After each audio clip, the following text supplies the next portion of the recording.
Good afternoon, everybody. Thank you for being here. So I guess you're used to the revolving door of conductors. So I'm I'm the last one, unfortunately. So in the fall, I should have a permanent person that's going to come back regularly. But it's been a real pleasure just working with everyone, getting to know a lot of folks. Anyway, as I told them, I really hope some of our paths cross in the future. I live in Rhode Island, so it's not too far away. So I'm going to give just a little talk about the program. Just going to open, here we go. And hopefully this will give you a little bit of background. And also we have a guest composer that we'll be sharing some time with, which is great today. Because we have a guest composer, I thought that it might be good to kind of talk about each composer on the program, some background about it. The other five composers are all very well-established composers with many of them massive amounts of music they've written. And they've all written significant works for the wind band that have been played over and over again and are stood the test of time. I think it's just really wonderful to share all that. And then they wrote all these pieces that have Hispanic heritage. And I'm going to talk a little bit about what makes those sounds happen. Alfred Reed studied at Juilliard, is the composer for the first piece we're going to play, and served as a staff composer and arranger for both NBC and ABC. After spending time at Baylor as both a student and director of the orchestra, Reed became interested in developing repertoire for school bands, orchestras, and choirs. Later at the University of Miami, he held a joint appointment in the theory, composition, and music education departments, and led the development of the now highly respected music industry degree program. His prolific catalog includes over 250 works, and he is one of the nation's most frequently performed composers. As I said, we were going to begin the program with this piece, El Camino Real, which means the King's Road, based upon a series of chord progressions common to Spanish guitar music, including flamenco. These progressions and key relationships have become strongly connected with the Spanish idiom, in addition to the related folk songs that have developed through a procedure known as the melodizing of harmony. Spanish music also is strongly characterized by dancing. The energetic opening of El Camino Real is based upon the dance form of the jota, and the contrasting middle section is derived from the fandango. Elements of both are included in the exhilarating final selection of the work. It all kind of comes together. It was premiered in 1985 by the 581st Air Force Band in Sarasota, Florida. I was actually fortunate to play this piece back in 1988 with the Maryland Allstate Band. First time I got, and it's the first time I'm conducting it too, so it's kind of a fun adventure. Circle life for me there. Oh wait, there we go. The next composer I want to talk about is James Clifton Williams. He's actually going to be the last piece, wrote the last piece we're going to play today. He was a graduate of the Eastman School of Music and faculty at the University of Miami, who was serving as chair of the Theory and Composition Department when he succumbed to cancer at the age of 52. Despite his relatively short career, he composed over 30 compositions for band, 2 of which were winners of the prestigious Oswald Award. It's a big award in the band world. Among his students were 2 other important band composers, W. Francis Macbeth and John Barnes Chance, who also have written many, many works that are important in our field. We will conclude our concert with his piece, Symphonic Dance No. 3, subtitled Fiesta, which was originally composed as part of a suite of 5 symphonic dances commissioned by the San Antonio Symphony Orchestra. His rescored version for wind band that you will hear today was premiered by the University of Miami Band in 1967. A lot of things going through Miami. The dance was written to reflect the excitement of Latin American celebrations, which included street bands, bullfights, and bright costumes. The piece opens with a bold fanfare. After bells sound in anticipation, the festivities begin with an energetic dance in 5/4 time, 5/4 meter. The dance music is interrupted repeatedly by contemplative prayer-like passages. There's a solo trumpet and for the woodwinds, and a playful waltz, which leads into a dramatic bullfight scene. The Latin American spirit of the music is characterized by ornamentation and inflection in the melodies, which are harmonized in thirds, which I think is kind of a main characteristic of a lot of Spanish music, and the presence of Latin percussion instruments such as maracas, claves, güiro, and bongos. Let's see, make sure I get, there we go. The next composer, one of my favorites, is Frank Kelly. He received degrees from the University of Michigan and recently retired from the faculty of the University of Southern California, where he served for over 30 years. In his prolific career as a leading composer of his generation, he has produced a large variety of compositions for wind bands at all skill levels that exhibit an exceptionally high level of consistency in regard to its artistic quality. I don't know of another composer that's written for all levels where every piece is its own little sound world. And that they go, pieces written for middle school band that have like development sections and motivic ideas that kind of carry on. It's really fascinating what he's been able to do. Kelly composed this two-movement work you're going to hear today, San Antonio Dances, as a tribute to the city where he worked for 3 years as a music professor at Trinity University. The first movement depicts what he calls the seductively serene Alamo Gardens, with its shade-providing oak trees, and includes a powerful climax inspired by the Alamo Church itself. The Latin flavor in the opening and closing sections is provided by sinuous melodies supported below by a subtle but rhythmically active accompaniment. The slower middle section features Spanish-style melodies presented in a parallel harmony of thirds, again. The second movement evokes the joyous sounds of the Riverwalk, as might be experienced while sitting outside of one of its many Tex-Mex restaurants. The syncopated clave type rhythms in the accompaniment, as well as the inclusion of percussion instruments such as maracas, castanets, cowbell, and claves, provide a strong Latin groove for the mariachi-style melodies present throughout that piece. That's what we're going to be playing right before intermission, so hopefully it'll leave some tunes in your head. Maybe even sing along as you're out in the hallway.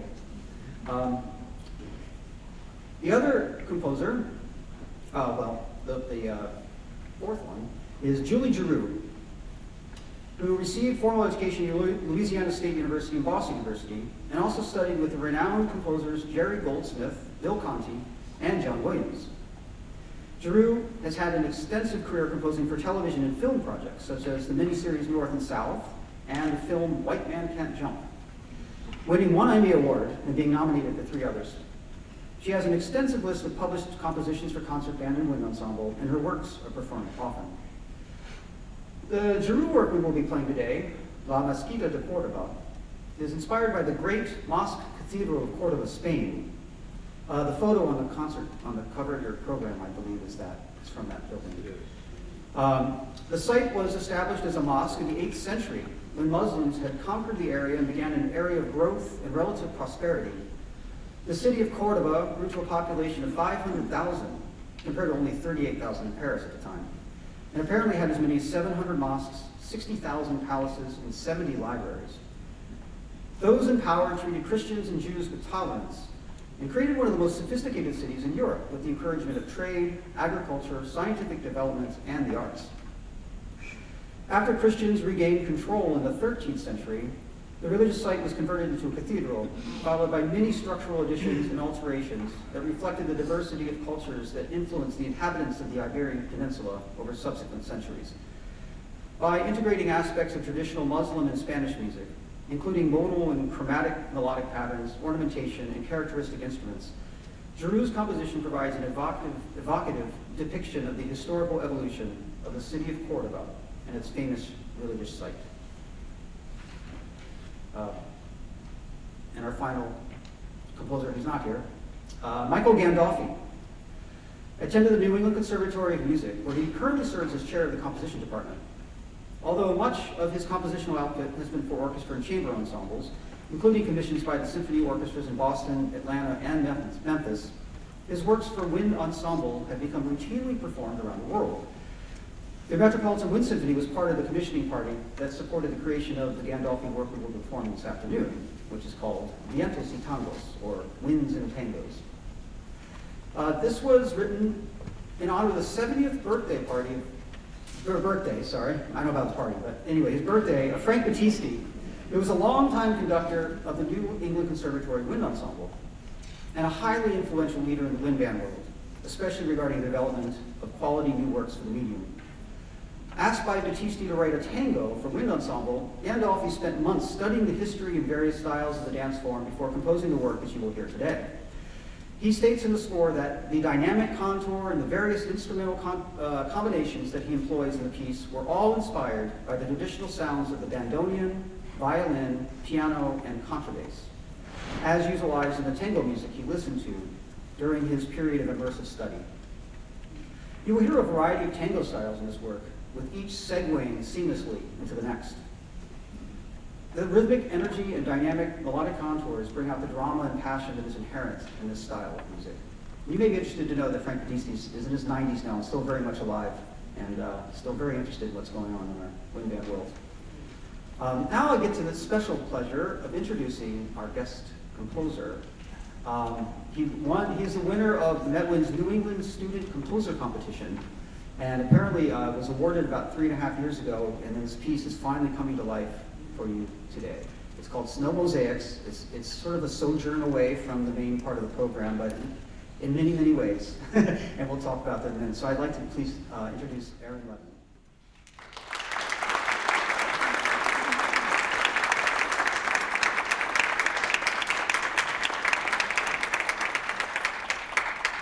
All right, Aaron, so tell us a little bit about your musical background, how you got into.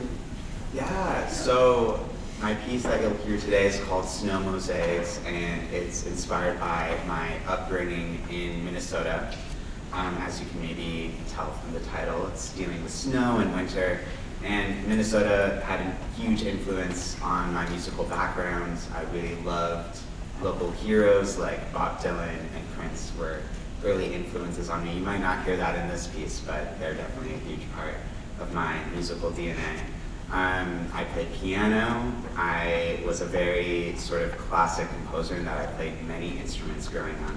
I played viola and orchestra, but I also played percussion.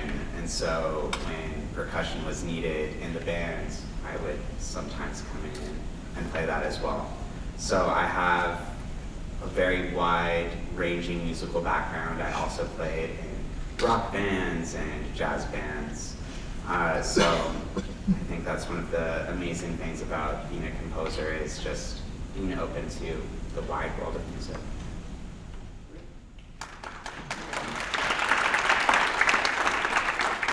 Okay, so you told a few of your influences. Do you have any particular influences that you kind of use as models for you as a composer?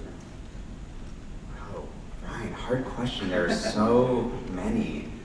I love so many composers, including the composers on this program. I studied briefly with Frank Kelly, who is such a huge influence on me, and I think many composers of my generation. As you mentioned, he has such a huge output, so he's very prolific, but he's a true artist, and he's someone he has a very distinctive compositional style, but he's someone who's really open to a wide range of musical styles and aesthetics. So he really exposed me to composers and traditions I was not familiar with at all. So yeah, he's a really great influence on me for sure. And something I think would be really good to discuss, because this piece is not just different in the inspiration for it and sort of the mood, but the way it's constructed is not like a standard way you usually would hear most music that probably most of you listen to most of the time. In fact, when we first read through the piece, like right at the end, I remember somebody in the Wins just put their hand up like, can you tell us more about this? Because it was like, even as a player, it was kind of hard to figure out what was going on. I think it's a really powerful piece and really thoughtfully well constructed.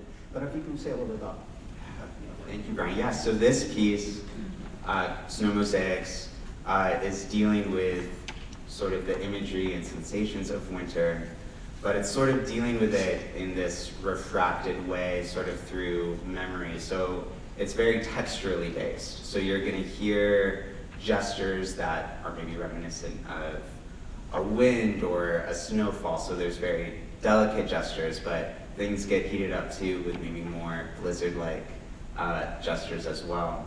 And I decided to use the word mosaics because there's kind of a sense of these textures overlapping. And in my mind, it's a little bit working the way memory works, where memories might overlap or come in and out, and sort of working in a time machine like that, where you're jumping between different memories. And one of the reasons I wanted to deal with these visual themes in this way is there's a little bit of a climate bent in this. For example, there's an ice rink not too far from where I grew up. And over the course of my childhood, I noticed that more and more there are periods of thawing and refreezing.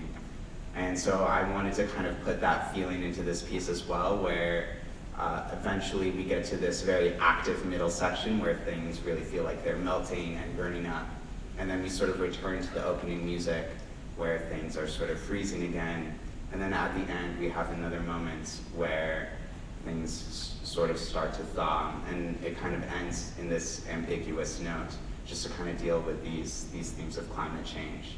So yeah, it's a very different piece than the rest of the program, but thank you so much for coming on this journey and sort of entering into this piece that really deals with sound worlds and gesture and texture.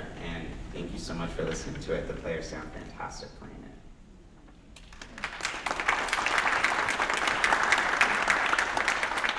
I just have one more question, actually, just maybe for myself. You're finishing your doctorate at Yale in composition now, and I assume that you're going to make that as a major part of your career going forward.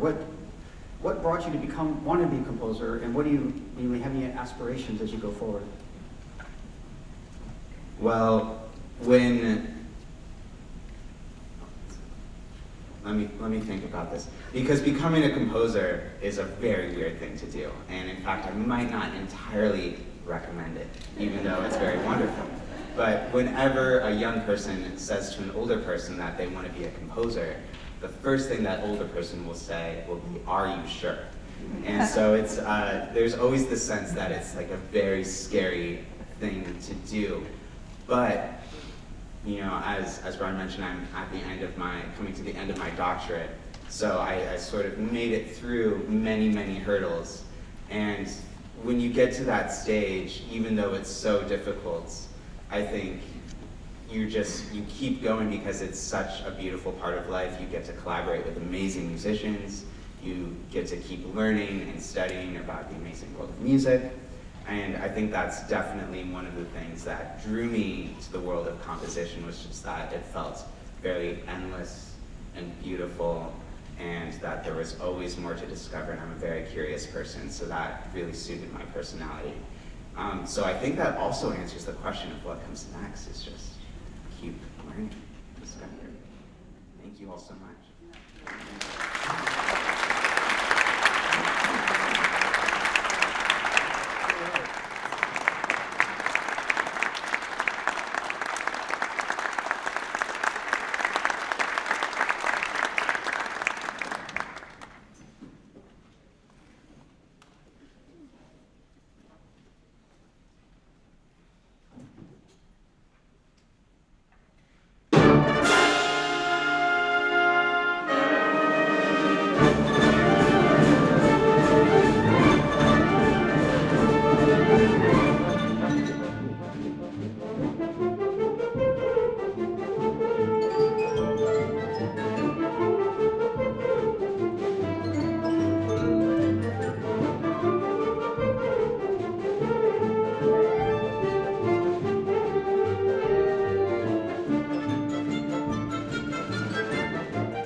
All right, to give the percussion a moment to kind of get sorted.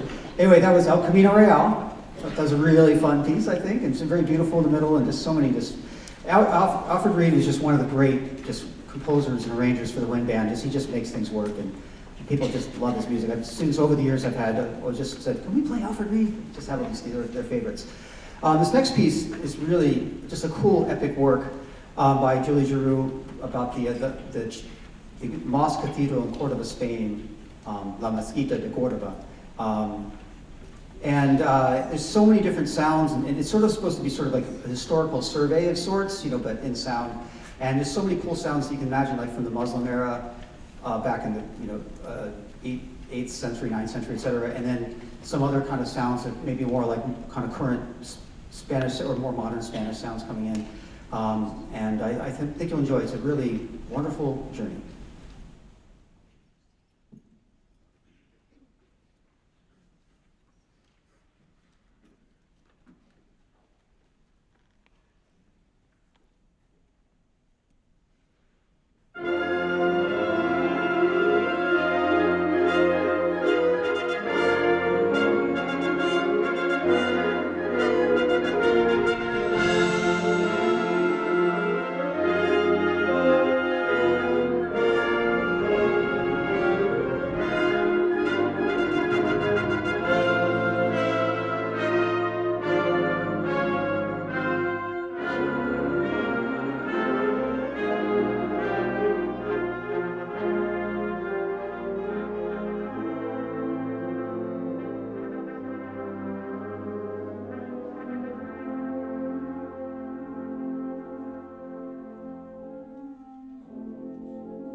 We're going to close the first half with a lovely piece by Frank DeKelly, San Antonio Dances, 2 movements.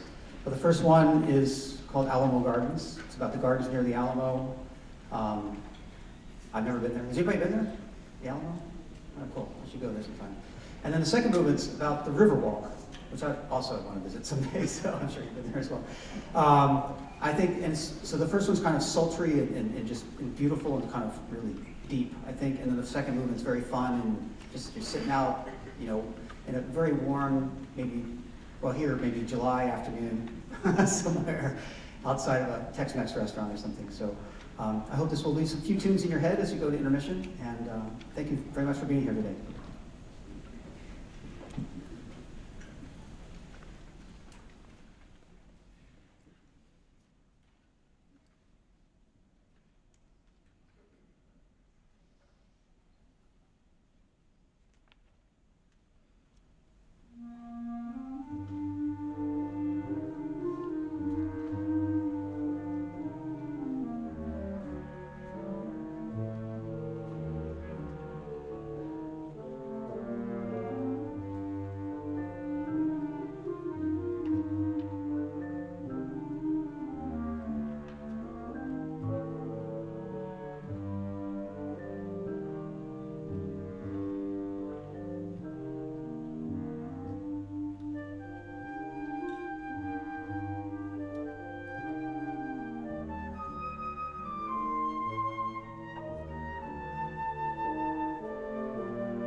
I know some of you weren't here when Aaron was up here, Aaron Levin, the composer of this piece. He won a composition contest, and we're finally premiering this piece that he won It's a very different, it's kind of a sojourn up to the great white north in the middle of the winter. And so he grew up in Minnesota, so there's just lots of influences that go into this. And just, it's really about, it's like soundscapes kind of a piece, and some motives that keep recurring in different fashions. And a lot of it's just sort of like energy with floating long melodic lines above. So it's a little bit different, but I think it's really powerful. And I hope you appreciate this really incredible new work.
So I'm Leslie Hanson, president of the Met Winds, and thank you so much for spending your afternoon with us. We are ending a very long conductor search, which started just a year ago. And we've had, with including Brian, 6 finalists. So those of you who have been to all of our concerts have seen a broad cross-section of the amazing talent that we have available to us in this area. We are so lucky. And we have learned so much from the various different conductors. And we've been asking you in our audience to please give us your impressions. There is a yellow sheet of paper in your program. It's an audience survey, and we would love to have you share your thoughts with us. You can do it today, and there will be a box out in the lobby to return it. You can mail it back to us, or you can fill out the online survey, which is on, there's a link, a UR code on page 8 in your programs. So if you could take a moment before you leave or after to let us know your thoughts about the concert, we'd appreciate that. Upcoming, the Boston Festival of Bands is finally back on. The Faneuil Hall had been closed for 2 years. We're back on. It will be Saturday, June 13th.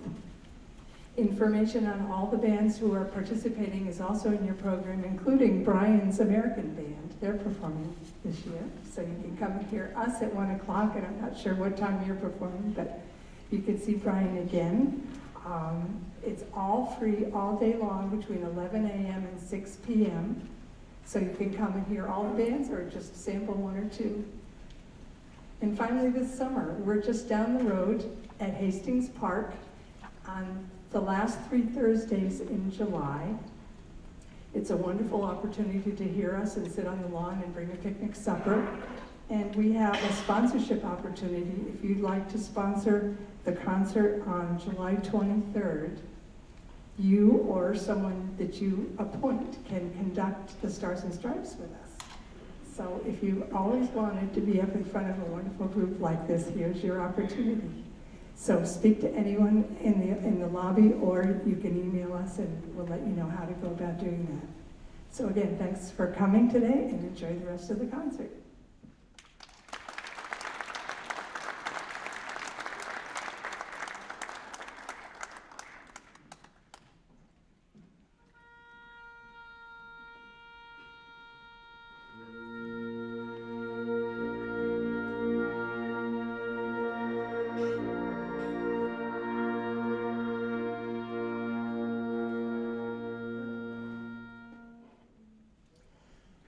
Just a quick note about the piece we're about to play, Vientos y Tangos, by Michael Gandolfi. The Met Winds was on the commissioning party back 20-some years ago, and actually the person's name in the score, it says Metropolitan Wind Symphony, Robert Franzblau, who was an assistant conductor with the group for a long time ago, and Rob's here somewhere. There he is, I think. Yep, anyway, just thought, it all comes together somehow. Anyway, Michael Gandolfi spent a lot of time studying tons of different history and styles of tango, and I think he tried to cram it all into this piece in a way. There's just this one thing after another, and it's just a lot of fun, so please enjoy.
Before we do our final piece, I just want to say it has been just a real pleasure and just an amazing opportunity to be able to work with this group of people up on the stage, both as musicians and as human beings. And the community here is just really amazing, and you're a part of that. So thank you for being here to help support them. When I came to New England in 2002, when I got my job at University of Rhode Island, and one of the first things I did early on, the first couple of years, was go see the Boston Festival of Bands. And this band blew me away right from the beginning. And to actually have an opportunity to stand in front of them for a while is just really like a dream come true in a weird way. So anyway, thank you all for your kindness and just amazing musicianship. All right, we're going to finish with a Clifton Williams piece. It's going back to my world too. I played this my freshman year in high school, and I think I did. This is maybe the second time I've conducted it since, but I remember we had Mark doing the little trumpet solo. It's going to happen in a little while. I have a very strong memory of the section leader doing that way back when, but you don't care about my life, so I'm going to just go on with, this is a really cool thing. Most of it's in 5/4, which I think is interesting, like the end of this last piece. And anyway, thank you again for coming, and I hope to see everyone again sometime soon. Goodbye.